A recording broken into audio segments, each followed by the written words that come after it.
everyone. Welcome to the Talkin Kop.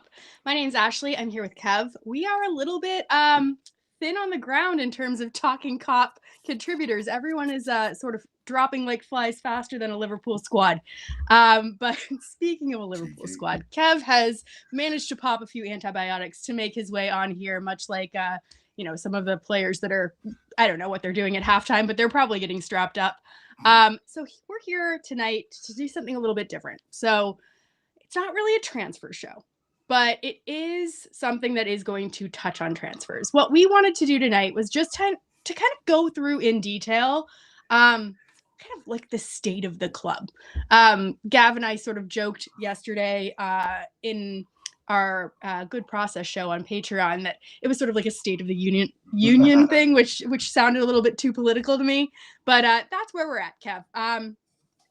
I don't know where you want to go from here, but what are your thoughts, I guess, off the bat in terms of the state of the squad? And we'll just kind of meander on after that. Well, I think you look at the squad that was available to select from the Barnsley game. Add Mo Salah to that bench, and that's what we've got to go with for the second half of the season. So I personally don't expect Isak to be available for the rest of the season. Definitely don't expect Conor Bradley to be available after what we've seen today, the fact that he's had surgery, we'll come to that later. And Leone obviously won't be available. So the squad that was available against Brentford, what he chose to use, what he didn't choose to use, irrespective of the choices that he made on the night, that's the numbers that we've got available to us at the minute. The Barnsley game, you mean? The Barnsley, yes. So assuming we don't do any business between now and the end of the season, that's what he's got to work with to get to the end of the season and achieve Champions League qualification and an FA Cup run and a Champions League run. All right. Nobody's going out saying you have to win the Champions League. You have to win the FA Cup. You have to be competitive in both competitions. But the bare minimum is you have to finish in the Champions League places for next year. And that's the squad he'll have to use. And we'll go through it bit by bit and see what's available and see what's going to be happening. What we think is going to be happening over probably the next 12 to 24 months. So this isn't just going to be a case of this, what can we do over the next couple of weeks?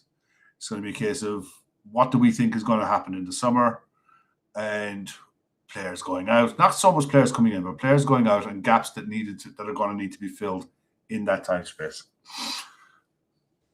So I feel like a good place to start is just to kind of, if we can, throw up. So we're going to try something new tonight. It may go horribly wrong.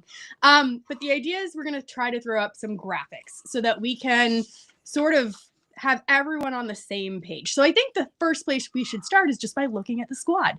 So there was Reddit has everything. And there's a wonderful individual on Reddit who has a username that's just kind of creative and colorful called Lucifer Illuminati. And he's the one that kind of drew this up. So I want to give credit where credit is due. But so everyone can see here, this is where we're at. So this is roughly, if you're taking out the notable U22s and the players out on loan, this is what our squad looks like at this point in time. So on the left of your screen, you're going to have the non-homegrown players. So you have 17 non-homegrown spots. So that's the maximum number of players that we can have in our 25-man squad, regardless of how many homegrown players we are or that we have. So Liverpool have reached this limit. There are a few notable inclusions here that I'd say maybe Calvin Ramsey, you could argue around Chiesa or maybe even Wataru Endo, where you could, if, push came to shove, remove one of those players, maybe diminish their value, and put someone new in. But for the time being, let's just talk about that list as full. And then we're going to move on to the right side of the screen, which is where our homegrown players are. And currently, the homegrown players are not capped as long as the total squad size does not exceed 25 players.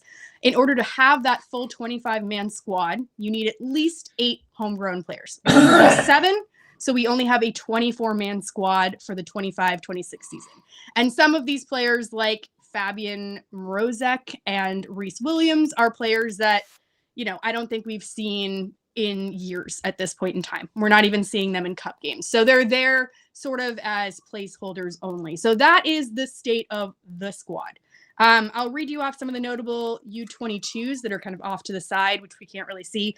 We have Pesky, Leone, Nallo, Lucky, Scanlon, Chambers, Morrison, Bacetic, Neone, Pilling, Kane Doherty, Gordon, Ungamoa, Will Wright, and Jaden Dance. So that kind of youth group, those are players that are born in 2004 or later, which I can't believe I'm saying out loud. And they do not count toward the 25-man Premier League squad, although they can count toward the UEFA squad. And we'll touch on that later. So that's where Ngamoa comes in, kind of taking a squad space in the UEFA kind of competition. So, Kev, all of that being said, is there anything here that kind of jumps out right away as, oh shit, I didn't realize that? Because I kind of knew the numbers. It's kind of been a bugbear of mine for the last 3-4 years of where the club was in terms of club grown players, homegrown players. That we were always borderline. We were always looking to see who was going to be coming onto the list the next year and the year after to see who was likely to be sold that summer or the next summer. And as long as you had someone like Trent there, Harvey Elliott there, those kind of players, Kwanzaa. They were staples in your first team squad. So it wasn't a case of like Reece Williams and Morsek that they were there to make up the numbers, because the problem you've got is for every homegrown squad player that you don't fill, you can't increase your non-homegrown players. So you're literally just dramatically reducing the amount of players available to you in your first team squad. Correct. So it's vital that, and it's been one of those things that Frimpong has been one of those players that you look at and you say, yeah, he was a really smart buy, not just for what he can offer you on the pitch, but because he comes into the squad as a homegrown player. And for the price that we got him for, it was great value for money in that respect alone, because for a lot of players of a decent standard, you can basically add another 10 million to the price tag if they're homegrown and of a sufficient quality. It's a huge selling point for a club. That's why academies are so big. That's how there's so much big business for the likes of Chelsea and Man City. You look at how well Man City have sold over the last few years to the likes of Southampton. You know, those players that they managed to get off their books for pure profit has been a massive bonus to them, and they were able to get the good money for it because of the fact that they were homegrown and of a quality. So it's a worry for sure, you know, and it limits us really when you think about it as to what we can actually do in January. Unless we're signing homegrown players, when you look around the league, there's a couple that have moved. That was one that's moved, and there's one that we want. But outside of that, there's no noise around anyone else. So it's a worry. And then you've got the likes of Calvin Ramsey taking up a non-homegrown player squad. Can I tell you the story behind Calvin Ramsey? Yes, because this please. is a bugbear of mine. It's really good one. And it comes up to someone in the chat made a great point there. It's piss poor planning, and you're going to explain why. Okay, so Calvin Ramsey was bought with the intention of him becoming a homegrown player. So we bought him, I want to say about 3 years ago now, maybe 4 years ago. And the idea behind a homegrown player is that they need to train within the UK for 3 years. So he was here, he was training with us. He was being loaned out to local clubs and all of that. Yeah. And then last year, at the very end of the year, Calvin Ramsey, with 6 months to go until he qualified as homegrown, was loaned out to the Scottish League, which nullifies his homegrown status. Yeah. That is the level of, I mean, I don't know if you want to call it incompetence. I don't know if the team just thought, I don't know if they just thought we're just going to get rid of him. He has no future. But the fact that there was no future planning there, the fact that that move was okayed, because he is a player that it's a perfect example of someone that you could bring in. So again, no one can forecast the future, but if Connor Bradley goes down injured, as he did, you could quite easily have put Calvin Ramsey in that homegrown status. You'd have no issues, and you'd have an extra spot over in your non-homegrown list. Yeah. That is the level of piss poor planning that we're dealing with. And this comes back all the way, this is before Slot's time. This is before Hughes. This actually goes all the way back kind of right as Edwards was leaving. Yeah. And all of these players. The Julian Ward era. Yes. So all of these players sort of filtering through were all just kind of coming through the academy or being signed. And the management or the change of management, the constant change of directors of football, the maybe FSG are going to sell, maybe they're not going to sell, all of that churn, which we also see in some of these contract issues like Trent, or like we saw last year with Mo and Virgil, like we'll see this year with Konate. That all stems from that era. That era of backroom, behind the scenes with Klopp, where I don't know who was steering the ship. And it feels like we're paying the price of that mismanagement now. And we're not just going to see it this year. We're going to see it next year. And we're going to probably see it the year after that. Yeah. A lot of this is they're trying to rectify that as we speak. There are certain players that they're trying, to extend and all those things. But there are really, really deep issues here that we need to talk about. Yeah, but it kind of explains the reason why they went and signed 3 players to go straight into the under-21 squad this window. Well, that's part of the reason of why they are trying. Again, that's them trying to be proactive for the future. Exactly, yeah. That's going to be addressing a problem that they foresee coming in 2 to 3 years' time. Yep. And that's how you got to plan to do this. You've got to start somewhere. And if you can't start to fix it now, you start future fixing it by acting now, and hopefully down the line we look at it. Hopefully in 2 years' time we're looking back on, wasn't that a smart bit of business to pick him up for XYZ fee? Mm-hmm. Now he's a valuable asset to us, whether we flip him or whatever. But yeah, the Ramsey one baffles me because at the end of the day he had the opportunity to bring him off the bench the other night, and he didn't. He used him in behind the closed doors game the next day. I think they played Wrexham in a behind closed doors game with a few others, and he played the 90s. So it's not a fitness issue. It's I want to play Dominic Szoboszlai at right back issue, and it basically tells the player, look, you have absolutely no future at the club. And my hope is that behind closed doors game was a game for scouts, and hopefully he's one that is sold in this window to make room in that non-homegrown squad positions to be able to bring somebody in. Well, I mean, no offense to Calvin Ramsey, but that spot is too valuable for it to be taken up by, a young kid that really isn't playing for our team. That is mostly playing for the U21s or whatever. Yeah, I actually thought it was really interesting. I'm just going to throw this out here because I doubt you've seen this. Liverpool actually put out like a 10-page spread on Calvin Ramsey today on their homepage. Okay, so I'm not the only one. No. So they went into great detail about Calvin Ramsey, about, him wanting to stick around this season and train with the U21s and get back to fitness. And I just thought, what convenient timing of the club to throw out this. It was literally 10 pages. Here's a brochure on what you could have. Yeah. Or here's a brochure on this player that's like a new signing for us to fix the Connor Bradley hole. Here's the thing. When he was signed, all right, he was really highly rated. I mean, really highly rated. They were expecting to do big things. And he come down and he broke down. His body broke down. He was injured all the time. Yeah. It was a shame.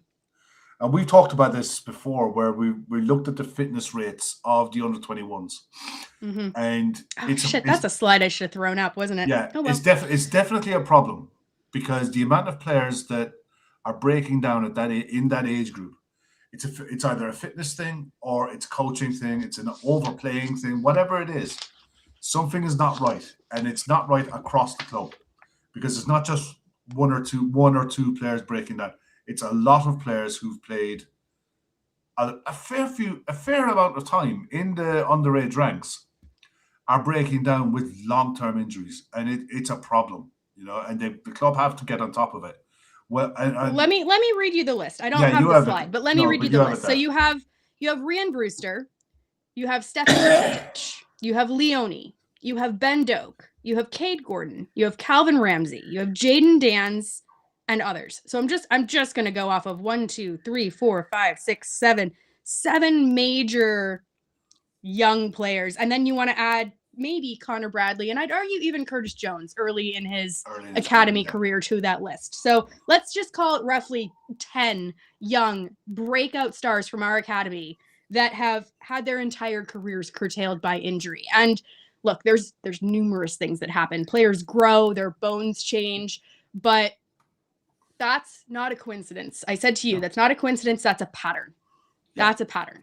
And whether that's because of the loan moves that they've chosen for these players not being the right loan moves, whether that's the conditioning for these players not being appropriate in the academy level, part of it is just the physicality that comes with making that jump from the academy into these bigger, especially the Premier League. And maybe that comes into the thinking behind wanting a second club, but I don't want to touch on that because that's a whole different can of worms. And Madge even throws in, Doak's having problems now as well. Yeah. And chucked in another one, Paul Glatzel. Yeah, really high, really highly rated. There's so many. And I think it's just something that needs to be seriously looked at. I know that they've brought in new loan management, kind of scouts, agents for the club. I know that the entire academy has gotten a major overhaul recently. Yeah. There was a lot of turnover last year. But some of the claims or the calls to use our young kids, it's just something to be wary of. And I think it's really, really interesting the way that Slot started talking at the end of the Barnsley game.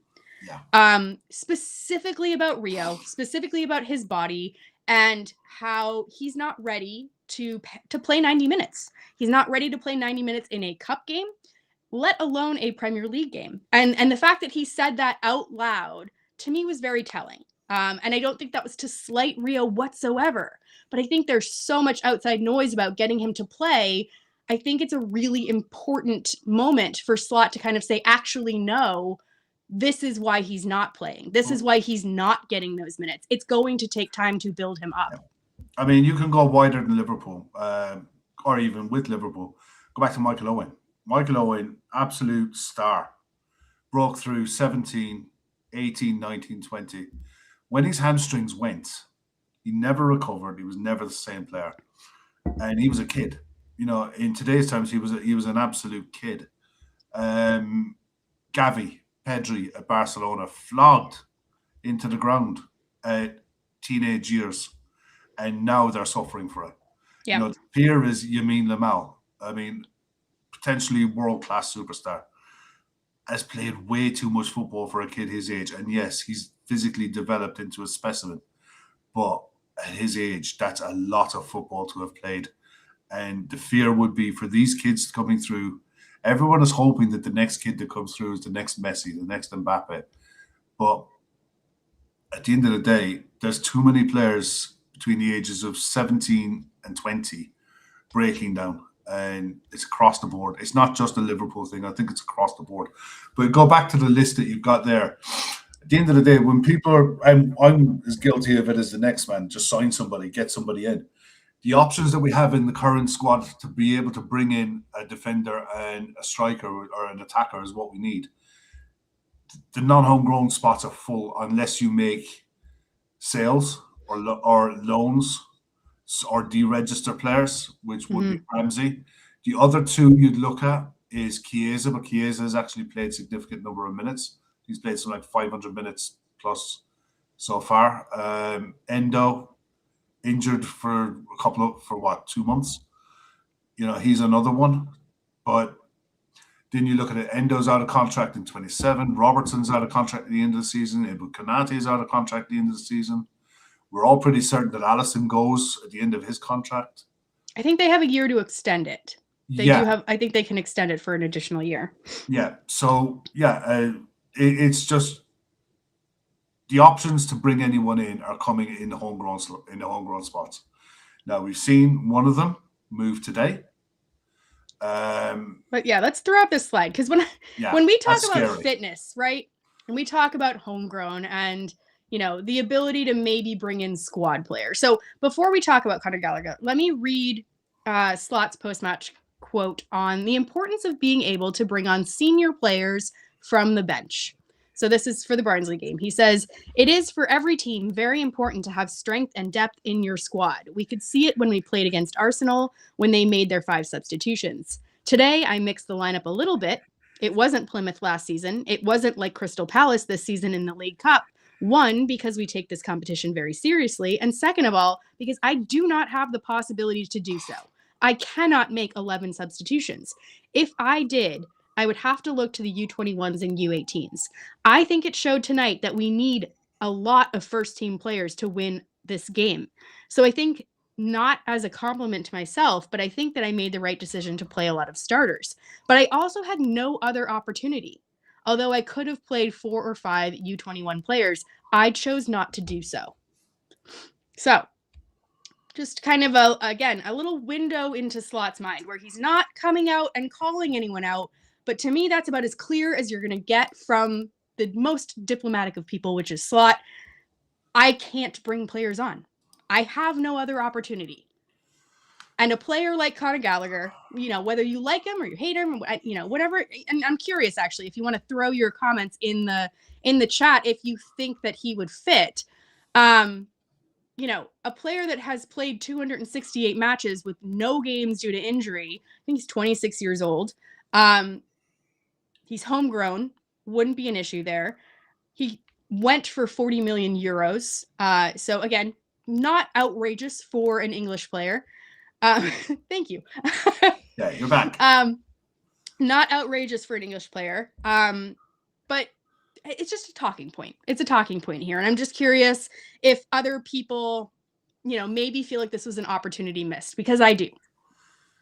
Yeah, look, there was talks about us trying to sign him. I remember going back when Mason Mount went to Manchester United, that Liverpool were linked with Conor Gallagher. And yeah, he's a good player. He's a good, solid, dependable 7 out of 10 midfielder who will come in. He gets a goal. He's got a good pass on him. He gets up and down the pitch. He's Atletico were using him mainly as a left-sided midfielder, so he would attack through the centre, but in defence he would go to left mid.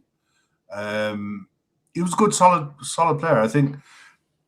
He's not a game changer or anything. That's not what I'm talking about him like. The thing is, I think I remember Didier Deschamps talking about it, and Didier Deschamps was this player. World Cup winner, was a water carrier. You've got to have a few of those in your squad. A jack of all trades, someone who can come in, do your job, do your solid, and not complain about it. My thing for Conor Gallagher, and the reason I think he went to Spurs over Villa, Spurs have an immediate need. He's going to go there, and I think he starts. I think he starts above Palhinha anyway. I think he starts definitely alongside Benton Corwin fit, but I think he'd be one of the starting 11 for Spurs. I think he'd be in the squad for Liverpool. And with a World Cup coming up and a 25-man World Cup squad or 26-man World Cup squad, if you need a player to be able to come and do you a job, he's a good option. And I think he'll want to play.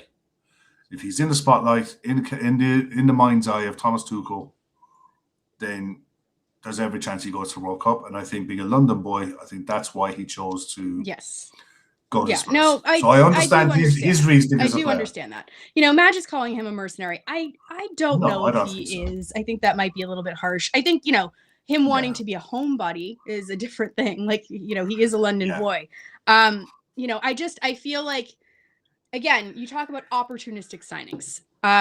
Well, what does this squad need right now? I don't know what Slot's plan is, but I could foresee him playing Szoboszlai at right back quite a few games. I don't like it. Nobody likes it.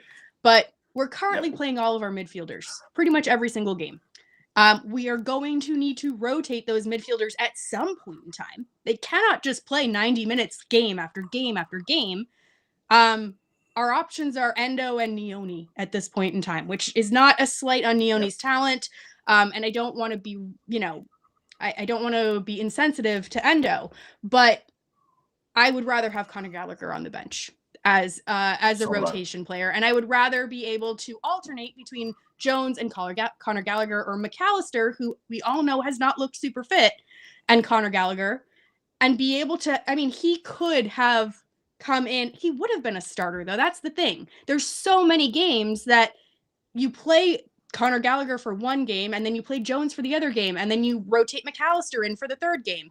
Like, again, it's not that simple, but it's just an example. It's just an example of a player that's on the market that would have fit a need. And I know that FSG's policy is not to be swayed by, instant fixes. They're very wedded to their long-term plans. And there's something to be lauded about that. But that being said, we do have this issue at Homegrown. So let's talk a little bit more about that issue. And maybe what we might do with that issue going forward, Kev. Guehi is the obvious elephant in the room here.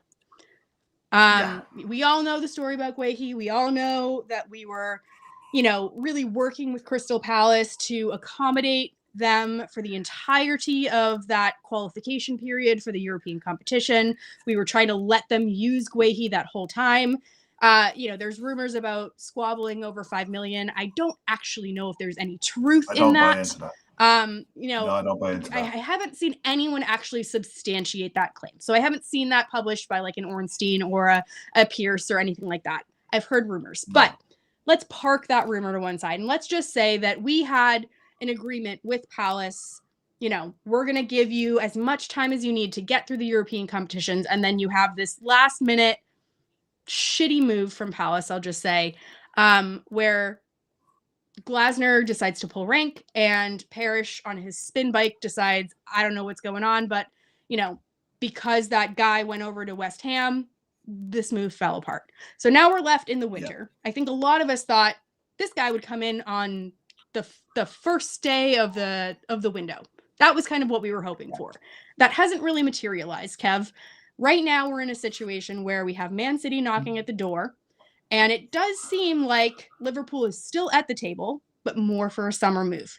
And it seems like that's what Guehi wants. That is his ideal situation, but that's not stopping Man City from really pushing this deal. So where do you think that leaves us with Guehi? I think Man City know that if they want to get him, they need to get him now. Mm-hmm. And I don't think they'll have a problem paying the 35 million. It's by all accounts, that's the figure, 35 million pounds. And I think they'll square that circle pretty easily. The question for Marc Guehi is going to be, if you want to wait for the summer, are we his preferred option? Hopefully. You'd want to nail that down. If you're the club, you do not want egg on your face like that in the summer. If you decide to keep your powder dry and wait for him, and then he suddenly snubs you and goes on a free to Man City, Richard Hughes, pack your bags. That's going to be a sackable offence. I think Liverpool have to be talking to him now. They have to be talking to him now, saying, "Look, is there anything that we can do to get you now?" I don't think it's going to be a problem getting a deal done with Palace. I think it's the player. And look, if I'm advising Marc Guehi as an agent, I'm telling him, wait till the summer. You get your signing on bonus. You get the pick of clubs wherever you want to go. If you want to go abroad, if you want to stay in England, it'll be after the World Cup, so you ain't got that issue. You'll have your litter of clubs wherever you want to go and play football. Ultimately, it's down to him. It's his decision. And the one thing I will say, if you go to Man City, whether they have Guardiola or not, they have the nucleus of a squad that will be competing at the top end of the table, the back end of a Champions League for the next 5 years, for the entire time you're going to be under contract there. And obviously, look, we hope to be doing the same, but we're in the middle of a rebuild. All right? Man City aren't. They've done the hard yards over the last couple of windows. I think the deal they've done for Semenyo is icing on the cake. And if they can top it off by signing a 25-year-old England centre-back that sees that position locked down with Gavardio as he replaces John Stones for the next 5 years. Do you think he starts? That's immediately, yes. But when Diaz comes back, yeah, I do, he because I starts think over they Diaz. Yeah, no, I think he starts over Gvardiol, and I think Gvardiol goes to left back. Okay. So you're saying John Stones goes, you're saying Ake goes, you're saying, Kushnov is probably their fourth choice. Yeah. Who else is there? There's one more. Ruben Diaz would be leading. He'd be the leader of that backline unit. Okay. I mean, there's a world where that could happen. You know what I mean? There's a world hoping, and it's not a difficult world. It's not a difficult world to see. Yeah, it's not a difficult world to see. It's also, in a world where a team can afford to sign 2 center backs last year and then discard them and decide, nope, we're going to upgrade them this year. Or I don't know how many left backs they've gone through in the space of 10 years, but I think it's probably double digits. When you do have that ability, fair. We do not have that ability. Yeah. I'm hoping that there is, I know a gentleman's agreement isn't worth shit these days, but I'm hoping that there's something there with Guehi where he seems like a man of his word. Again, hearsay. I don't know him personally, we don't know. I'm just going to kind of hang my hat on that and just hope that for the time being, just like we were trying to honor Crystal Palace over the summer with them getting through Europe, that we're going to try to honor Guehi's wishes. And if he wants to stay until the end of the year, or the end of the season, rather, then we will be there waiting for him with open arms. I would like to think that if something happens where he changes his mind and wants to move in the winter, that we're going to be at that table with City. Yeah. And that's all I can say on that. I mean, one of the comments here, and I'll just come back to I'll just bring this up a sec. Chelsea and Arsenal will not be in for... Arsenal definitely won't be in for Guehi. There's no way Marc Guehi is going to Arsenal to sit behind what is the best centre-back pairing in the Premier League, in Gabriel and Saliba. He is not going to Arsenal and breaking that partnership. He just fucking isn't. And Chelsea, he's too old to join Chelsea, and that's the truth. Chelsea will not spend big money on players of his age, even when it comes to on a free. They won't go after someone like him because unless they plan on flipping him in a year or he doesn't fit their under 23 model. No. And the other side of it is he's been there. He's done that. Chelsea have tried to bring him back and it hasn't worked. So I don't see him going to any other English club bar Liverpool or Man City. The other option he's got is Bayern Munich, which it wouldn't surprise me in the slightest. Guaranteed you're going to be winning titles every year. You'll be competing in Europe every year. You'll be going deep in Europe, and they're a massive club. Barcelona, possibly. On a free, they'd be tempted. Rashford has worked out really well for them. So it wouldn't surprise me if they dip back into the Premier League market again. So look, I think he'll have options for sure. Yeah. Well, I know a lot of people are talking about, the World Cup being an issue for Guehi. Look, Guehi's going to start in the World Cup no matter what. Yeah. He is England's best center back. Yeah. I'm just going to bring up the other slide about the minutes that have played so far. This one is going to be the one that could be a bit dodgy. So even if I don't know if you can move it around, but even if we just look at the top of this. I'll try. Okay. Here we go. All right. So this is the top. That's really all we need to see. Starting with Virgil van Dijk. Yep, that was good. That was good. Let's bring that over here. There you go. Just up a little bit. Up a little bit. Yeah. Let's go there. So I just wanted to point out kind of where we are with certain players and the minutes that we're asking them to play. So the players that you would expect are kind of obvious. We're talking Virgil van Dijk. We're talking Dominic Szoboszlai. We're talking Konate and Gravenberch. Those players are all already well past 2,000 minutes. So this is all competitions. For me, look, these players are super, super fit.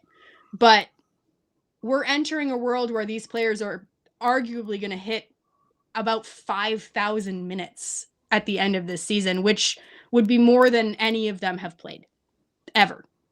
On average, these top players like a Virgil van Dijk, they hit around 4,500-ish minutes max. And that's for a player that plays pretty much every Premier League game. But you do see Virgil getting rested in cup games and League Cup games and a couple of dead rubbers in the Champions League. That has not happened this year. Same thing with Szoboszlai, same thing with Konate. We simply do not have the options.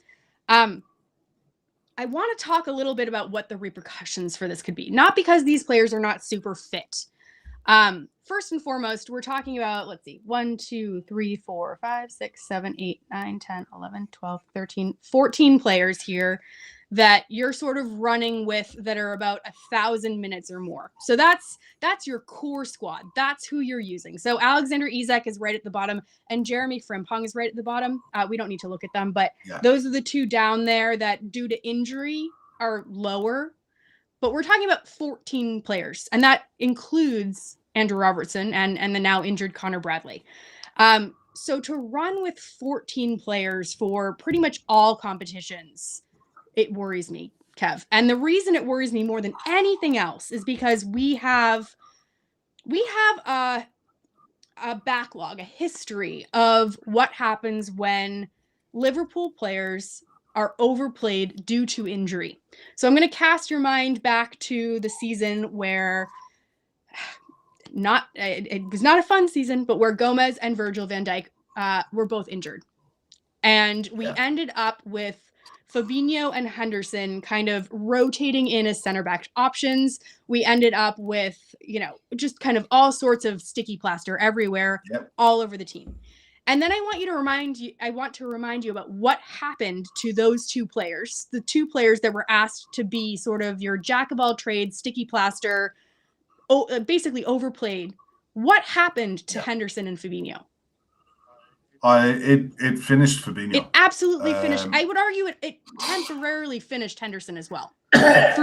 Well, Henderson needed the break to go to Saudi and to go to the Netherlands to be able to come back and do what he's doing at Brentford in the Premier League. His legs were fried by the time he left. I mean, you think of Jordan Henderson in his palm. He could get all over the pitch.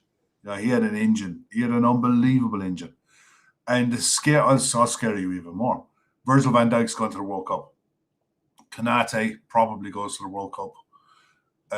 Dominic won't. Gravenberch will. McAllister definitely will. Wirtz will. Gakpo will. And down the list you go.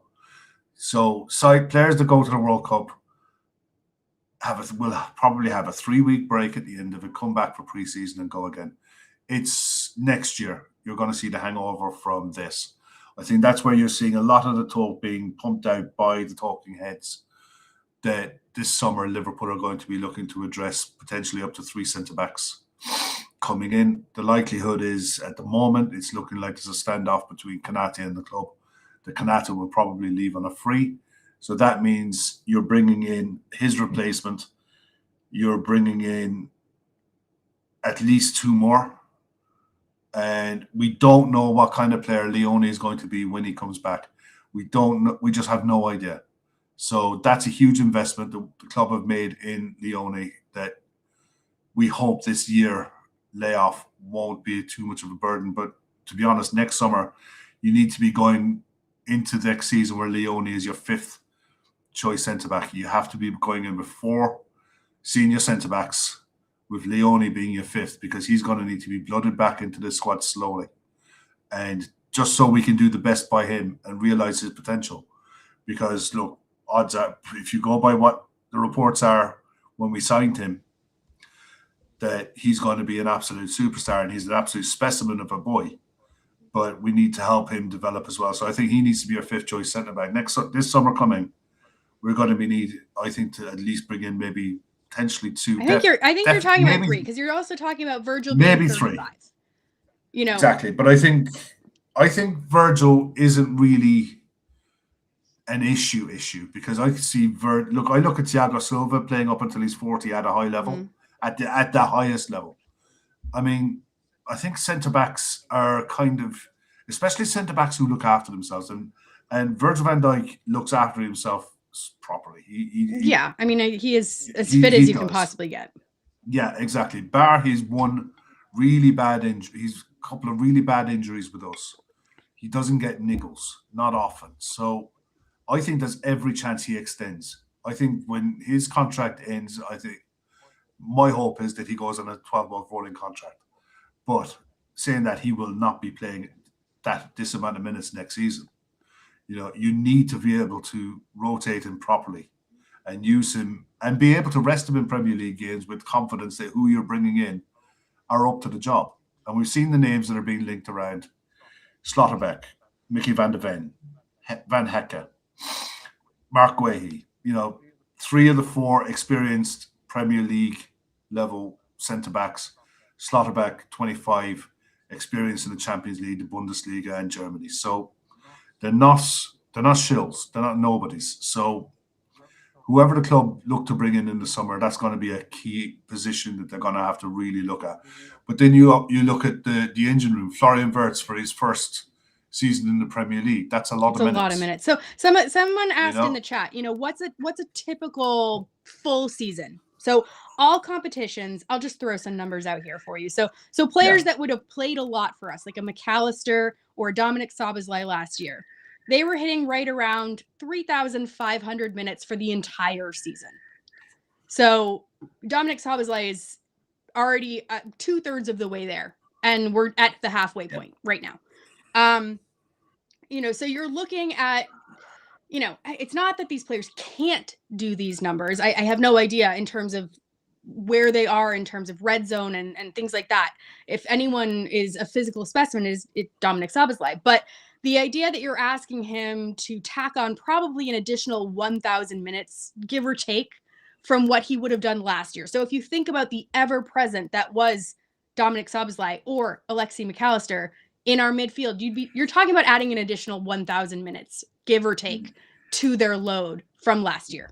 That's kind of what I would give you. So players like Virgil van Dijk, he always plays a lot, but still he's already more than he's on the way to 2/3 of the way there to his full minutes from last season as well. So well, Ozcopite makes the point here. So 11 more games.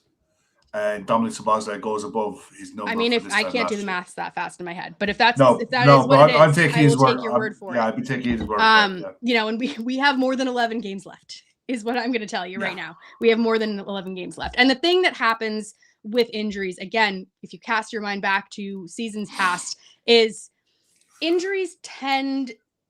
the impact from injuries tend not to happen right when the injuries happen. So right when the Isak injury happens or right when the Connor Bradley injury happens, they tend to domino out in like March.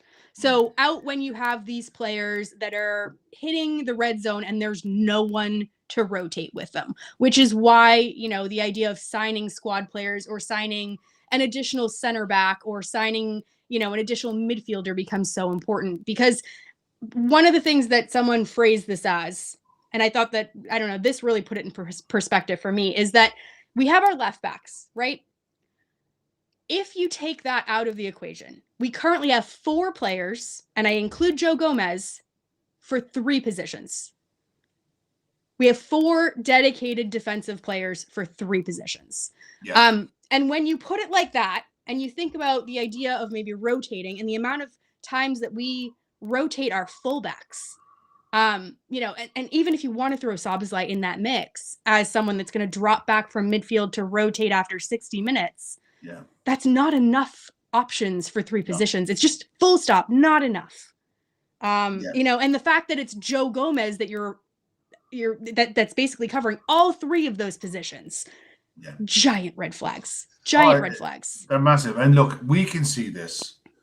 The club obviously can see this. Every fan can see the basics. So I just look at it. I'm really worried for the second half of the season because it's like you said, it's the load that is being put on. Ashley will be back in a minute. But it's the load that's being put on every other player while these players are out. It's my fear for Hugo. The fact that Hugo has basically been taken out of the limelight for a couple of weeks just to save his legs. That's a huge problem. Hopefully when Mo comes back, Mo's an option that can come back, and you look to maybe add him as a second striker to be able to carry the load with Hugo and Florian. It was interesting in that list that I had up there a minute ago. I'll see if I can bring it back. Was the can we zoom in on the bottom Gakpo of the list as well? Yeah. Okay. Yeah, sure.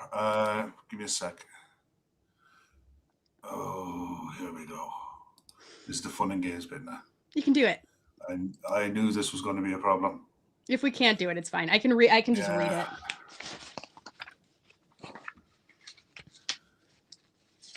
I don't know if you guys can see that on the screen there in the bottom bit. Okay, I'll just read it out. So at the very bottom of this list, in case you are reading this on a cell phone or don't have your glasses with you, we have Jeremy Frimpong, Joe Gomez, Federico Chiesa, Rio Ngamoa, and Wataru Endo. And I'll include Trey Nioni in there as well. Between them, you're talking about, Frimpong was injured, so that's fair. He's up around 700 minutes. Joe Gomez, you're talking at 570 minutes. And then you drop down pretty dramatically. And again, this is including all competitions. You're talking Chiesa, 500 minutes. Rio, 300 minutes. Endo, 250 minutes. And Nioni, 180 minutes. So that's the issue. That's the crux of the issue. That is the rest of our squad. And there is no one that's even close to what those kind of 14 key players are, the load that those 14 key players are pulling. And that includes Mo Salah, who's been away for, however many games. Mo Salah is up there. Well, he's right behind Hugo Ekitike in minutes. For me, when you look at Cody Gakpo and the fact that he was out for a while. Yeah. The thing is, the biggest problem here is from Chiesa down, the players who you needed to be really on close to maybe 800 to 1,000 minutes to lighten the load on the middle to top tier haven't been used. And this is all competition. So let me just pull this up. I'm just going to pull up the Premier League minutes just for reference. I'm not going to be able to pull them up on the screen. Yeah. But just for reference, let me see. Because I do think that those numbers are going to drop considerably once we get that. Exactly. So, love technical difficulties as we're going. Okay, so let's go back to those players that we're talking about. We're talking about Joe Gomez, Chiesa. We're talking about Nioni, Endo, all of those players. So from Jeremy Frimpong down, you have less than 400 Premier League minutes for Frimpong, 250 Premier League minutes for Joe Gomez, who you're asking to be your go-to guy. He's your 250 minutes across the entire Premier League. He's now your backup centre-back, your backup right-back. Your backup left centre-back and right centre-back. Yeah, for the rest of the season. So yeah, he's played 250 minutes in the Premier League. And you ask why isn't Joe Gomez starting? Because he just can't. Yeah. And the other thing is, for example, Virgil gets a red card. Yeah. 3-game ban. Joe comes in. You're fucked. Joe comes in and has to play the next 3 league games or 2 league games in an FA Cup round. In between, Virgil would come back for a Champions League game if it was in, so he'd rest in that during midweek kind of thing. But it's, you have to be able to depend on these guys to be able to do it. Well, let's keep going down, because the other players that you want to depend on, Chiesa, 220 minutes. Yeah, that's a manager choice because he's been available. He's been available. Rio, 48 minutes in the Premier League. Endo, 43 minutes in the Premier League. That to me, that kind of drives me mad, because that's a manager choice. And Nioni has 2 minutes. So let's stop calling Nioni our midfield option. No, he's not. He's really not. It doesn't mean that he can't be in the future. But when we're talking about Wataru Endo taking up a spot on our non-homegrown list, and he's playing 43 minutes. Granted, he's been injured for the last month, but he was fit all through September, October, November, December. Yeah. He's been out for January. So that's fair. Let's not talk about him in January. But 43 minutes does not warrant, like for me, that's not a squad player. If you're going to run with a small squad, so let's say we're going to run with 18 players, 20 max. Every single one of those squad players needs to be interchangeable, and they need to be playing an equal number of minutes. So you need to have a Curtis Jones on the bench. That's a squad player where you can bring Curtis Jones in, and there's really no drop off between a McAllister and a Curtis Jones, or, you know, even a Robertson. I will consider a Robertson as a squad player. Granted, Robertson has only played 500 minutes, actually less than 500 minutes, 480 minutes in the Premier League. Again, that to me, not a squad player, a squad player where you're not sharing the minutes. So you can't do small squad and not have the quality of rotating. And I don't think that we can argue about, I don't know. Can we argue about quality here? Like, can we argue about, I think we can argue about them being used more. We could maybe argue that a Chiesa could have been used more, or an Endo could have been used more. But can we argue that those are like for like players? They're not like for like. I don't think so. They're not of the quality. But at the end of the day, I mean, Ozcopite makes the point here. Do you guys think Slot has the power to sell Chiesa or Endo, or do Hughes and co block these sort of things? I think Hughes is the sole decider of players in and out. I think Arne Slot consults. I think he gets an opinion. I agree. But I think the final say is Richard Hughes. And it is the most frustrating thing in the world that we saw him sit down when Arne Slot was introduced to the club, and I don't think we've seen him since. No. And you see him taking his photo with new signings, and then he exits the building. I don't expect Richard Hughes to sit in front of the cameras to the press, but I do expect Richard Hughes to sit down in front of the club's TV channel and sit down and explain where the club is going. You know, what's the basic idea? You've got Andy Robertson, Ibu Kanate potentially leaving the club at the end of the summer. Is there plans afoot to address that in the summer? All we need to know is plans. We don't need to know names. We don't need to know how much your budget is. We need to know that, yes, that's being looked at, that's being addressed in the summer. The fact that I think if you're going to be running with a squad of 18, 19 players, the 19th and 18th player in that squad need to be hitting 1,000 minutes. Yeah, so that's your Robertson. Yeah, the season. Your 19th player in a squad. So based on the current rate of minutes that we're going at, you've got Andy Robertson at right around 500 minutes-ish. Let's just give or take. He is sort of your last squad player. Yeah. And then everyone else needs to be above that. So, you know, to kind of give you a reference point, like we're running roughly with 14 senior players at this point in time that are constantly going. On average, a team that runs with a small squad would have 18 players. So that might be like a Manchester City where all of those players can interchange. Yeah. From there, you kind of go up. You have somewhere between 18 and 23 is sort of the magic number. You know, there are certain teams like a West Ham that have played over 30 different players in the league, just based on like selling and buying new players. But like, this is another thing I wanted to talk about. Let's talk about, you know, our injury impact. We're currently 4th in the table, if you want to call it a table, for injuries missed or days missed this season. So, you know, this is talking about players that are out consistently for a period of time. Now, I will say that some of this data is skewed by sort of long-term injuries. So you're going to see like a Leone is going to miss many, many days because he came out really, really early. But in terms of like, we are dealing with injuries, I guess is what I'm trying to say. Like, there's no getting around it. It's not something that we're just making up. It's something that we are directly dealing with. Now, I think there's a lot of people that have been saying, you know, an injury to Connor Bradley, an injury to Isak, and an injury to Leone should not derail us. But again, it's an accumulation of all these things. It's when you start incorporating Endo into this picture. It's when you start incorporating Joe Gomez into this picture. Ekitike has been in and out of this squad. You have players like Gakpo that have been in and out of this squad. So there's never not other players. So you have your kind of 3 core players that are out and probably out for the foreseeable. But you also are going to get injuries on top of that. And that's where these things add up. So it's not necessarily because we have 10 players out like a Crystal Palace, but it's because, it has built up over time. And for me, I just feel like there's red flags going off everywhere. I'm not someone that wants emergency signings. I don't want loan moves. I don't want anything like that. But there are so many red flags going off in my head right now in terms of we're not actually seeing the impact of what's happening right now. I think we're going to see it in March.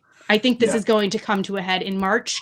And I think you're going to end up in a situation where, yes, top 4, top 5 looks super okay right now, especially if you're looking at a struggling Man United or a struggling Chelsea. But once you start seeing players drop off, or once you start seeing just one key player, like you could lose one player in our team because we have so little space to take on an additional injury. Yeah. You're talking one center back injury away from a crisis. Yeah, full crisis. I think you got to look at it. Look at the list there. Spurs way out on top. Mm-hmm. Then you got Crystal Palace, no surprise. Extra games in Europe, squad not really prepared for this volume of football. Chelsea, basket case. But at the end of the day, they're a basket case. When one of the reasons apparently Maresca got sacked was because we used to have a club doctor on the bench monitoring players' minutes, telling him who to sub on and who to sub off. Telling him that Cole Palmer could only play X amount of minutes. And it's no wonder when their injury record is like that, but they've got massive depth. The likes of Raheem Sterling and Axel Disasi are at the club and completely frozen out. They're not playing at all. We're where we are, where you say one key injury. A lot of the reasons for that is because of the amount of minutes from Chiesa on that list down through Endo and what have you have been able to contribute. For whatever reason, whether the manager won't select him, availability, whatever. Doesn't matter what the reason is, he's not using them. So you're taking those 3-4 players out of the equation on top of your 3 or 4 injuries. Then that squad goes from being able to withstand 3 or 4 injuries to now having 6 or 7 players that the manager can't or won't use. That reduces that puts the workload on the rest is massive. Well, the workload is already massive. You're talking 14 players. So that is your 11 players and 3 subs. That's what you're playing every single game, right? Yeah. Like if you have a situation where one of those players, let's say one of those 3 subs that you have, then needs to step in and be your center back, be your defensive midfielder, be your whatever, fill in the blank, be your striker. Like every single player gets a little bit more into the red zone every single time because the manager therefore cannot rotate. And look, there might be a tipping point where the manager has to use Rio Engamo or has to use a Nioni. But the fact of the matter is that Slot's been playing for his job every single game for the last 6 months. So the idea that he's going to take a gamble and play a Nioni or play a Rio, like we are not in a place where we are getting to a comfortable point in games where he can then take that gamble. And that's a big part of this. And I don't want to skip over that. So yes, I think in an ideal world, the manager would love to bring on an Endo and a Rio and a Nioni, and I don't know if that's because he doesn't trust them. I think that's because he genuinely does not think that they're going to win him the game. And I think that that's what he's been trying to do. He's been trying to stabilize a ship. And when you're trying to do that, you're going to basically put the best team out there that you can. And he's not going to put a Rio and a Chiesa. We just saw in the Barnsley game. Like we just saw, and again, I don't want to judge them on a single game, but that's League One opposition. And like it or not, neither one of them shined. I thought Rio was bright. I thought that he, liked to take on a man, but again, League One opposition. And for me, that's, again, it's a one-off. It's just one example, but they didn't seize that opportunity. They didn't tell me, oh my gosh, Slot's making a giant mistake. not playing these guys. Yeah. And then you add on to it the idea of Slot talking about Rio's body and, you know, not wanting to burn him out like some of these young academy players. I get it. Like, there's so much talk about blocking his pathway and us blocking his pathway. I don't think it has anything to do with that. I think that Slot genuinely has Rio's best interests at heart, and he's trying to manage his minutes with the hope of him being a club mainstay, because he is so talented. He is so bright. He does have the future at his feet, but only if he's managed properly. And that's such an important thing. It's not about the now for Rio and Gamoa. It's about 5 years from now. He just turned 17. He, like, a lot of people are comparing him to, like, I mean, I'm not pointing the finger at you either, because I know you like to compare him to Estevao, but Estevao is not the same age as Rio. And he's at a completely different level in terms of body maturity and all of that. And for me, and even the Chelsea are still managing him. Yeah, and I think we have to look at him more like a Max Dauman than we do an Estevao. Let's look at him like a Max Dauman. Let's look at the amount of minutes that Max Dauman is getting for Arsenal, and let's look at that as our frame of reference, rather than a Lamine Yamal, or rather than an Estevao, or rather, you know, I just think that we need to kind of... I think the problem you've got is when he was named at the start of the season in the squad as one of your 6 forwards, when in truth, he's not. That was misleading, I think. It was. And, I mean, Sam makes a point here. Is this where the links to us playing dull and boring football comes into it? As Slot can't take risks, using more energy, pressing, etc., as it risks more injuries and therefore puts too much pressure on the players. Has Sam got a point? I mean, look, think back to that season we were talking about where shit hit the fan and our center backs kind of all went down injured. Yeah. Klopp decided to play dull and boring football because it's what got us over the line. He pulled everybody back. We sat deep. We took so few risks. There was a period of time where we never took a shot on target. Ian Graham writes, I believe, I can't quote him directly, but every single shot on target is a turnover of possession. So use it wisely. And if you kind of think about that as the mentality, then you can maybe understand why there is this tendency to hold on the ball and maybe have like the perfect shot and not just pepper the goal. That I think is very much the Liverpool philosophy right now. I genuinely think it is. I think it's, you know, how can we be risk averse, but also try to establish a little bit of a pattern of play. I think that things are starting to gel. Like, I genuinely think that Ekitike are starting to really click. I think you're starting to see the Florian Wirtz that we thought we were going to get at the beginning of the season. But that still doesn't negate the fact that Slot's going to set his teams out to ultimately not lose the game.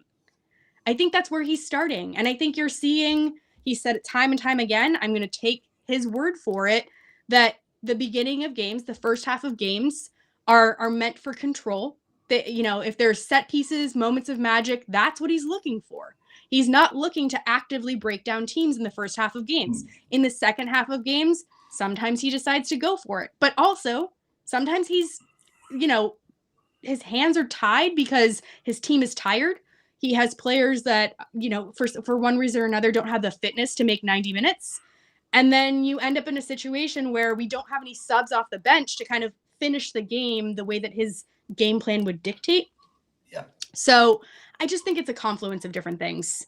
I really do. I personally do not think that, and this is, you can disagree with me if you want, but I don't think that there are a lot of other managers that could be doing more with this squad the way it's currently held together than Slot.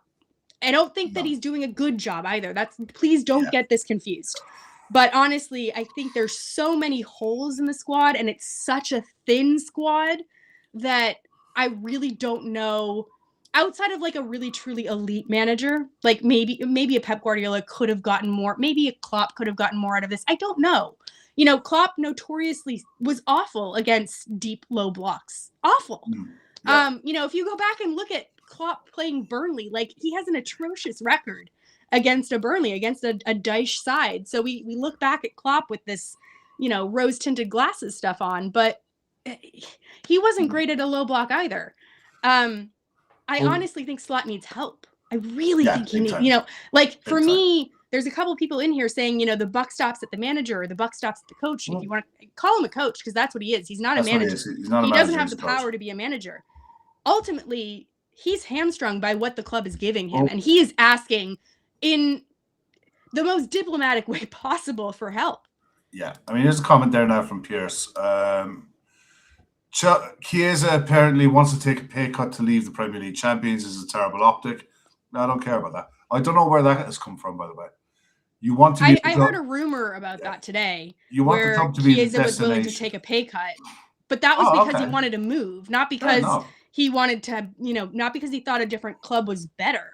Yeah, well, if you want the club to be the destination, not players wanting out because they can't get a look in. Look, here's the thing, right?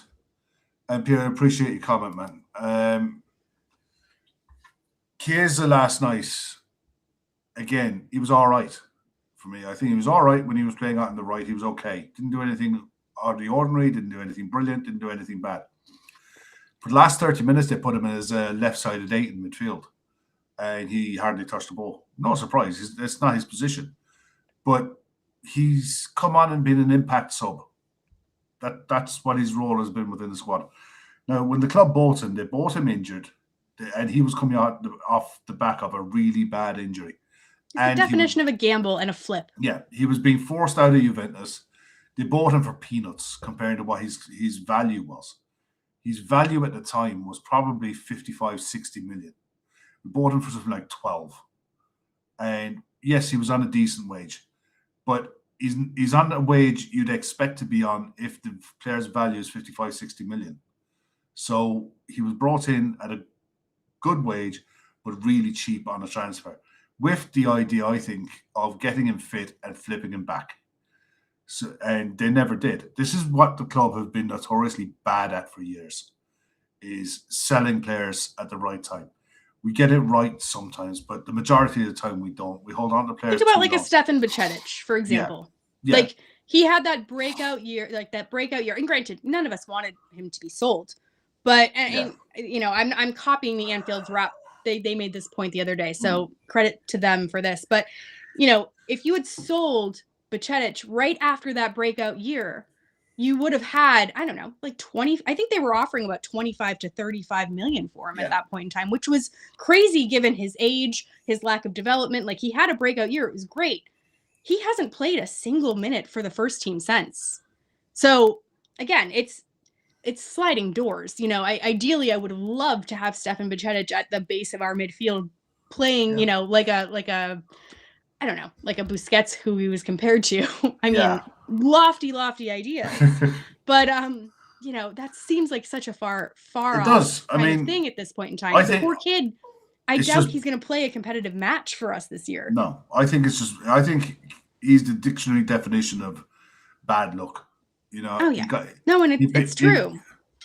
He picked up a bad injury at the wrong time, went out on loan, had a good loan spell, had a better second loan spell, come back, got cropped, and just hasn't been able to get back fit for whatever reason. And when he does get back fit, something else happens to him. Yeah. I mean, he was fit apparently back in December, immediately got another hamstring injury. Yeah. He just had come back from hamstring surgery. The guy literally goes around kicking black cats. That's what he does. He goes around kicking black cats and does his hamstring. Do you know what I mean? That's what he must do. It's ridiculous. And I know he doesn't, but you know what I mean? It's like the guy has no luck. I mean, there are just enough body types though that are just more prone, and I think Connor Bradley's probably one of those players. As much as I don't want to say it, Steven Gerrard definitely was. Yeah, even Gerrard definitely was that type of player. Curtis Jones was definitely that type of player, and they're usually players that go. I think they're players who go from 5'9" to 6'1" in a year. Yeah, and they turn into like beanpole of a player for a little while. Their body hasn't bulked out. Yeah, but they're still expected to go and perform and do what they want their body to do what their mind tells them, that I used to be able to do this when I was 5'9", and you're not. You're 6'1".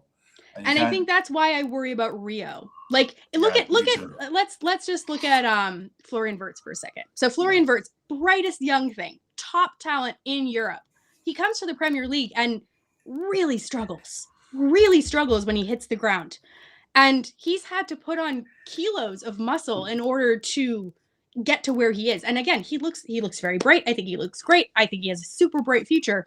But I think he also still has a long way to go to get his body ready for this league, because ultimately the jump is just enormous from the Bundesliga now. It's just enormous when you're coming from, whether it's Italy, whether it's Spain, and you're seeing players go the opposite direction and just fly. Yeah. Scott McTominay is a classic. That's the name I was thinking of. Scott McTominay, I look, if he didn't play for Manchester United, I love him as a player. All right, I think I'll watch him for Scotland, and he's a midfield dynamo. Gets up and down. He's a box to box. He can get in there. He can get goals. I think he's a really, really good player. And for the life of me, I do not understand why Manchester United sold him. Goes to Napoli, he's flying. Go and dig out the interview Luis Hoyland is flying as well over in Napoli. Yeah, go and dig out the Luis Diaz interview at Bayern Munich when he's talking about the Bundesliga. He literally says that it's like a cakewalk compared to the Premier League. Harry Kane, scoring goals for fun. Last season for Spurs, you could see him starting to struggle. Yeah, you could see him starting to struggle in the Premier League. It was finding him out. Players who go to Spain. Marcus Rashford goes to Barcelona. Absolutely flying. He's having a great time over there.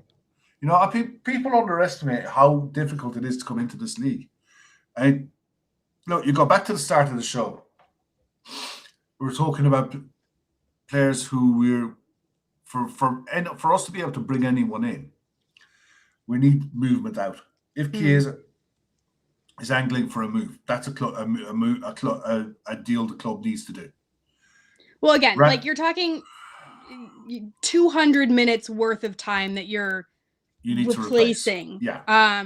Ramsey, need to get him out. You need to get him gone. I mean, if we can't sign a right back, I'm okay with keeping Ramsey as an insurance policy. I'm okay with that, honestly. I think that, for this window, not long term, but just for this window. If you're going to sell anyone this window to free up a non-homegrown spot, and again, I don't know if we're going to sign anyone this window whatsoever. Yeah. We're only halfway through, so God knows. I think the person that would go would be Chiesa, because he's the one that you might be able to get a little bit of money for. You're probably not going to get money from an Italian club, but you might be able to get a loan, maybe an obligation to buy, something along those lines. Okay, that would make sense. I'll give you a few because it's just off the top of my head. Chiesa goes, you can bring in a forward. Any forward, it doesn't matter, as long as they're 23 and younger and they're the right profile. And, there's plenty of them out there. I think they're a dime a dozen type. The club's not going to buy a dime a dozen forward, though. But they need to be looking at the potential to bring someone in for 18 months, 2 years, get them to 24, 25 and flip them and sell them. You get your money back, and if you're smart, you get the wages that you pay back as well. And it gets you out of a hole for now. Quinton Timber is out of contract in the summer. Central midfielder, Dutch, good technical player. He is one that you could use in your squad, replace Endo with, or you could even get rid of Ramsey, bring in a midfielder that allows you to rotate off the bench and potentially have someone that you can use at right back as well as an option. If it means that Jones or Szoboszlai has to play there, you can manage their minutes that way. You can also look at, apparently, Xhaka was being linked tonight. Yeah. Giovanni. I think it's Giovanni. Jeremy Xhaka.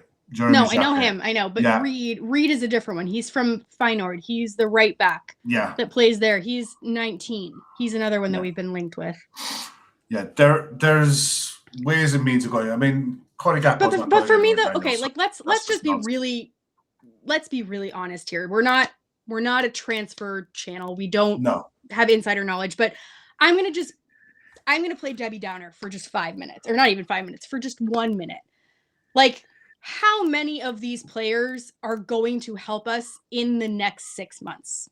Because I don't necessarily want another Ben Davies, Ozan Kabak situation. No, because that to me is the danger that you talk about here with just sort of picking names out of thin air. Okay. So there was a lot of talk about Diamond, there It was not talking Diamante about the Diamante. That's winger. not who I'm thinking of. Who was the defender we were linked to very briefly at the Joel beginning? Ordonez, was it? Ordonez, yeah. Okay.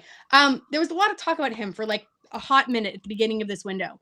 And then it came out later that the club basically said, you know, he's very raw. He's sort of in the same category as Leone. If we were to bring him in, he'd be a project. We're not really looking for a project right now. So if we were to bring in like an Ordonez, just hypothetically speaking, like we've seen how hard it is for a Florian Wirtz, a Hugo Ekitike, a Kirkes to hit the ground running. Yeah. Are you really going to expect a player from the Belgian league to come in and immediately impact our season? Because we are in a situation where maybe, let's just say, God forbid, you know, Konate goes down with injury. You're going to ask Ordonez from the Belgian league to step in and start? League. Watch him in the Champions League. Okay. You know what I mean? He's not coming in raw. He's the club he's played for, he's playing for now. He's been in the Champions League for the last couple of years. He's got good Champions League experience. It's still Bruges, though. It's still Bruges, but it's still a dominant league. They play good football. They play attacking football. They play a high line. So he's used to that. He's also... I mean, he's better than no one. I'm not saying that it's not... Like, he's highly rated. He's highly thought of. He's at a good age. He's at the right age. He's at the FSG age. And then you factor in the fact that he's a full international already. I think he's played 2 years international football for, I think it's Ecuador. So he's in the same international setup as Caicedo. It's a fee. It's a hefty fee, but it's a deal. I think it's a player that Liverpool would have definitely extendedly scouted. Jacquet is another one. He's a French under-21 international. France have a tradition of just churning out centre-back after centre-back after centre-back. The pattern of trend is that they tend to be, they'll go from a French club to the Bundesliga to the Premier League. Or they might go to Spain and then the Premier League. But there's no harm in looking at those players and missing out the middleman. You know, there isn't, but there is harm if it's going to stop you from getting a better player in the summer. And I guess that's the catch-22. Like that's where FSG sitting down at a table are saying, look, we're going to keep our powder dry because we would rather get, you know, Mickey van der Ven over Ordonez because he is a better long-term prospect. And because ultimately we only have so many places in our squad, and ultimately we only have plans to get rid of so many players. So if we bring in an Ordonez, it would limit, again, that homegrown quota. You're going to limit what you can do in the summer. Just hypothetically. Again, I said I was going to play Debbie Downer. I'm not saying I agree with it, but... No, but I'll just say on the flip side of that is if Konate isn't signing, which it doesn't look like he's going to. You know, if he was going to sign or extend, it would have happened by now. The deal that's on the table hasn't changed, as far as we know. So Konate goes, Ordonez comes in at 21, 22 to be the next Konate on the right-hand side. You're still looking to bring in, in my opinion, I think they'll look to bring in Mickey van der Ven. And I wouldn't be surprised if Guehi does happen.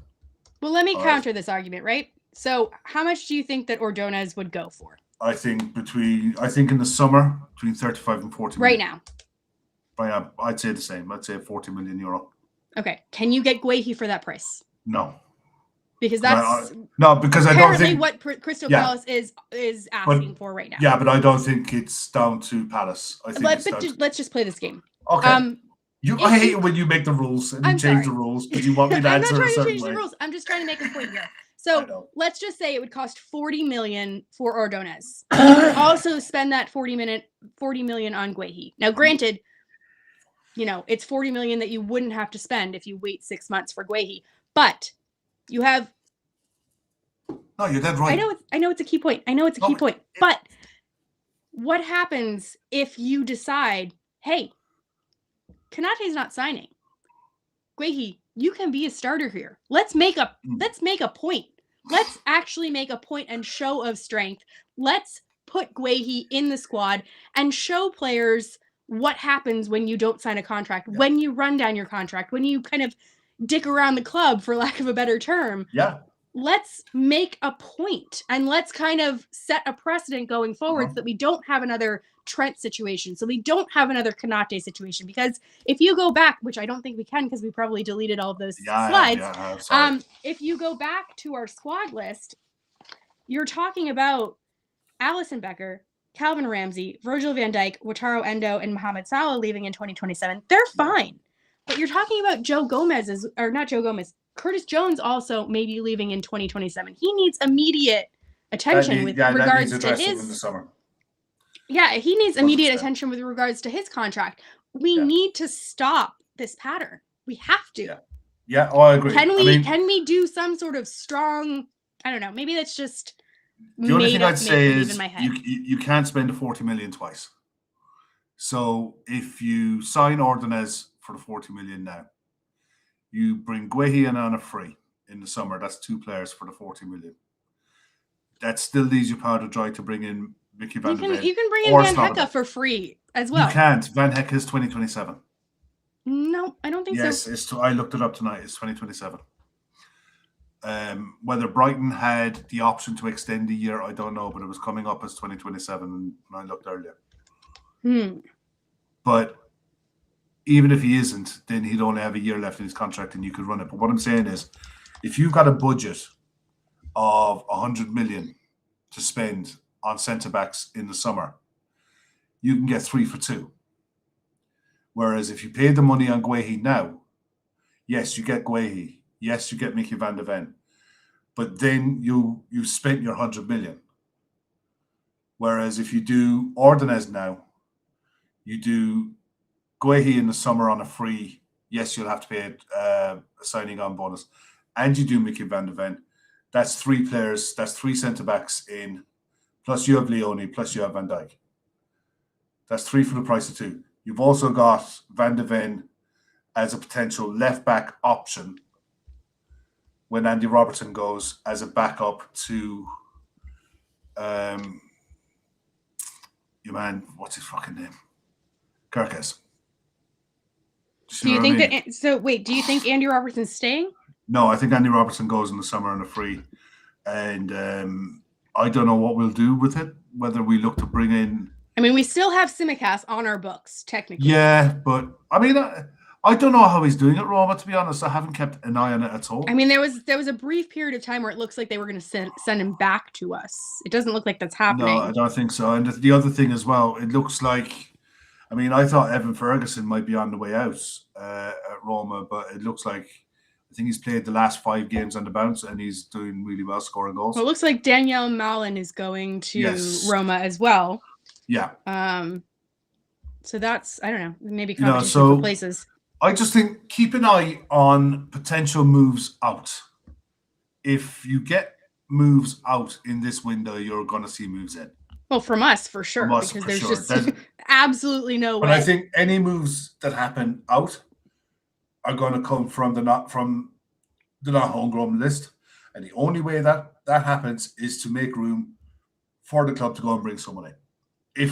And all likelihood is we saw the Daniel Malin rumours last week when we were on a show live and it broke on the night. And it took a week to get that deal over the line. So if you don't start seeing noise next week over potential ins at Liverpool, then nothing's going to happen.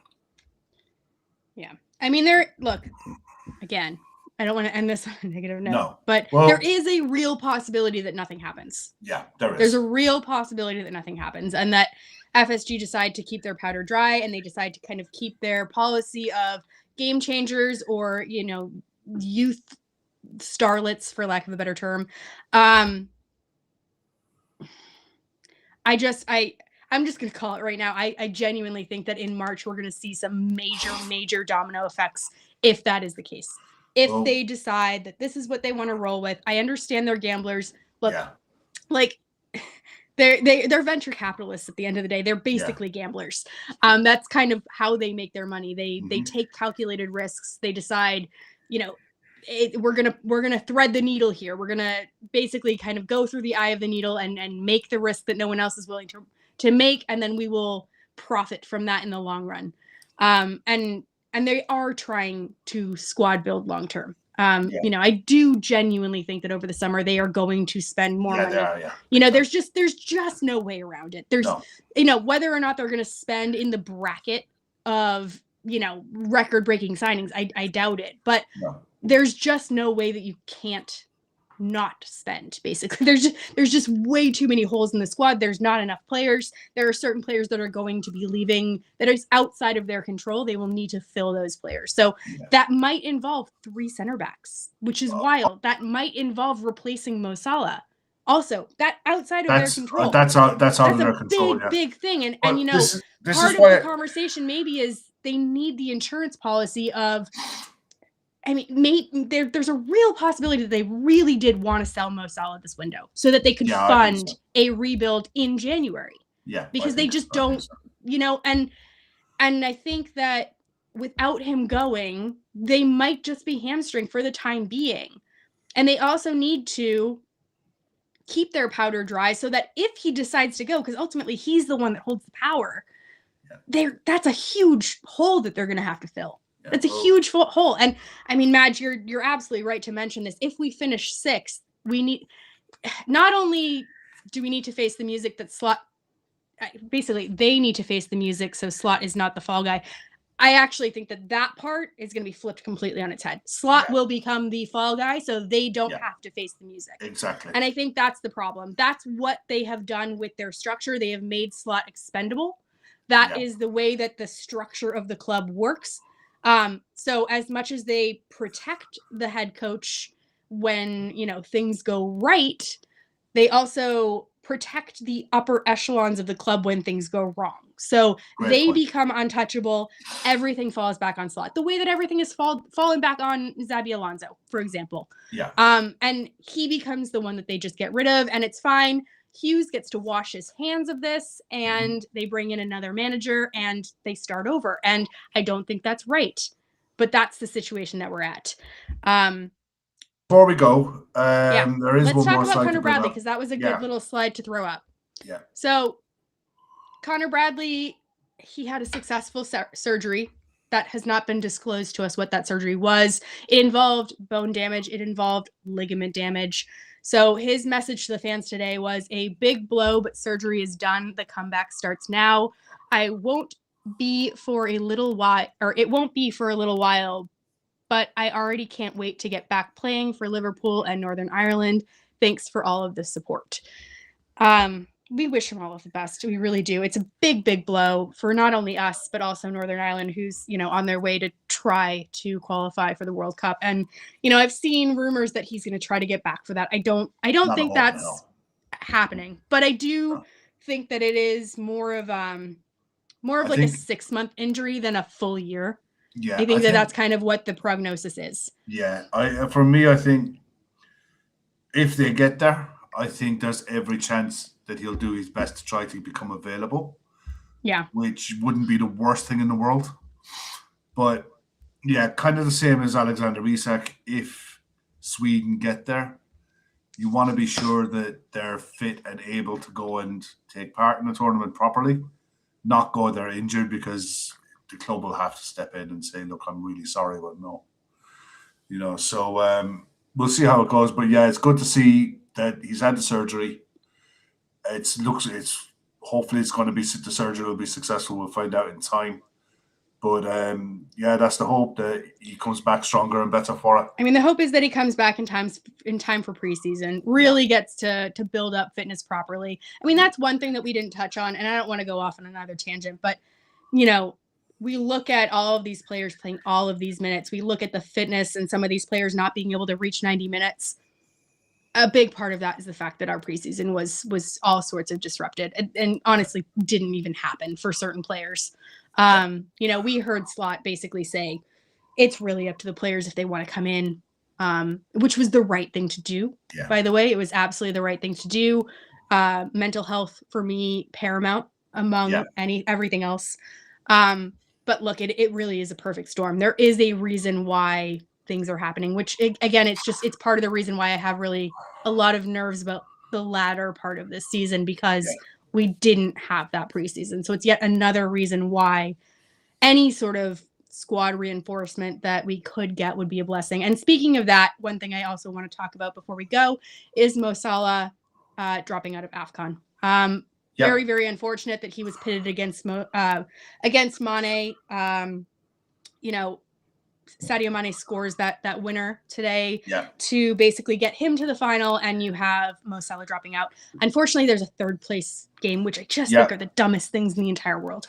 But Mo Salah is the one game in every. It's the one game in every tournament. Nobody wants to play it. Nobody wants to play in it, and it's you don't have a third place playoff in a World Series. You don't have a third place playoff in the Super Bowl.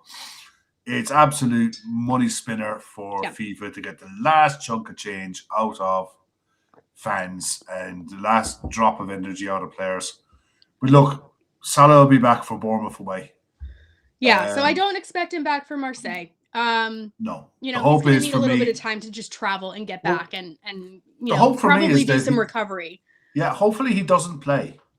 I would love if he didn't play. I don't know what the what importance that they place on that as an international kind of group. Tunisia won tonight, I think. So it's against Nigeria. Okay. The third place playoff. So I'd imagine it'll be massive and they'll play. So he'll be back. He'll be back either way for the Bournemouth away game. And the fact that he's been playing, he's been doing okay. I think he scored 4 goals. He's match fit. He's match sharp. The only thing is he's coming back from North Africa where it's been lovely and mild and warm and sunny. And come back to Liverpool. But England, by all accounts, he said himself he hates the heat. He loves the cold, which is really interesting. There's actually I know he's a real weirdo. There's a really interesting interview with Mo Salah. And he talks about how much he hates the heat. Like, he hates warm weather training. That's right. Tell him to sign for Toronto when he's into I know, his it's really age. weird. I don't know. I swear to God, I'm not making this up. You can look it up. It's a fact. That Mo Salah loves cold weather, which is just really weird. Yeah. So, I don't know. Maybe it's a good thing for him.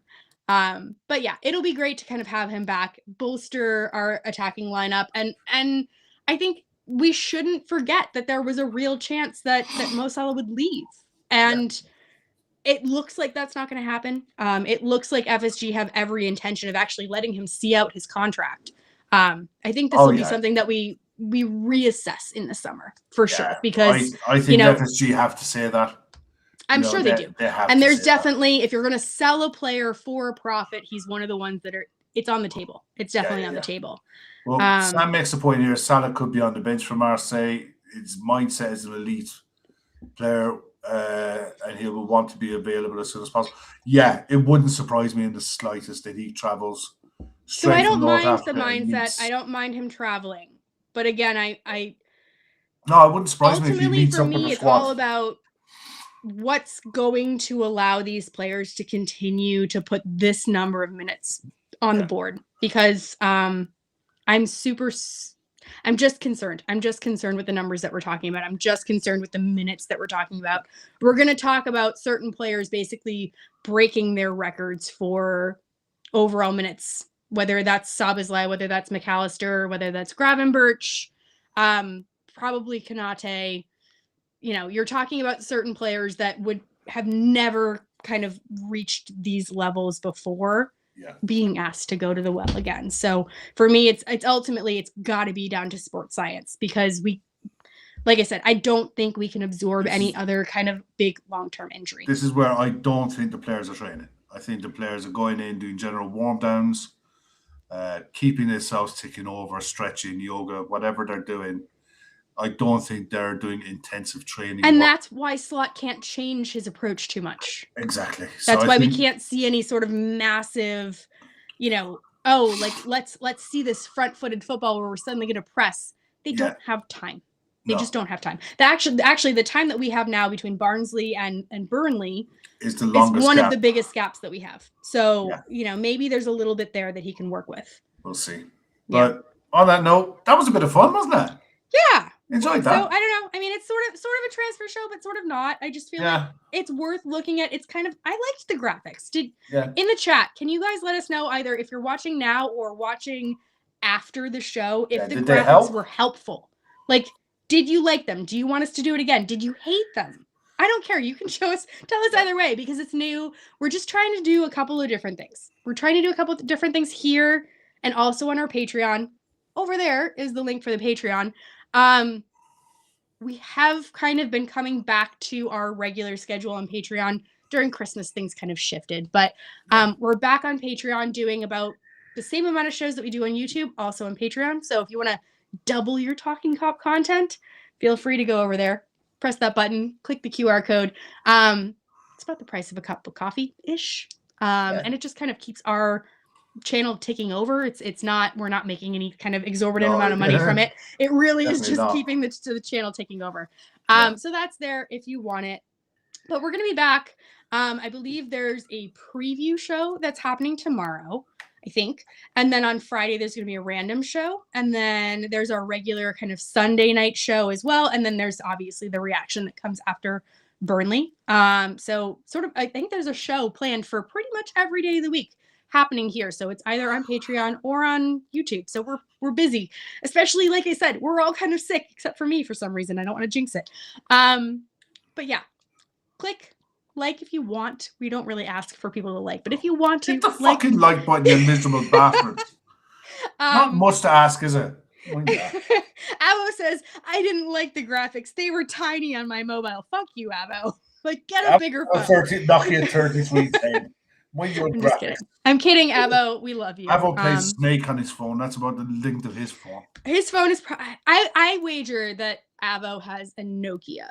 Like an old Nokia. I don't know. Absolutely. Or like a BlackBerry at best. Oh my God. That's from the past. If you had a BlackBerry, you were made. Oh, I was not a BlackBerry person. No. I was a Razor person. I had a Razor phone. It was great. I had what was it? It was also embarrassing. I had an Ericsson phone and a Siemens.